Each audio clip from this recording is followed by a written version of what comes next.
राम राम सा सभी दोस्तों को राम राम। तो दोस्तों, ऐसी बात है, जो एक प्रश्न मैं आप लोगों से पूछूं, जो अपनी एक भाषा है काले पर में।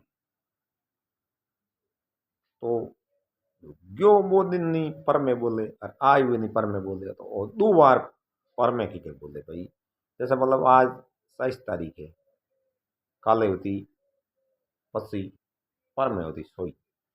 तो 27 तारीख वाले दिन ने पर में बोले और हारे 27 तारीख और 28 तारीख वाले दिन पर में बोले। तो वो पर में शब्द दो बार क्यों आवे, इनो के कारण आप जो को कमेंट करना जरूर बताया।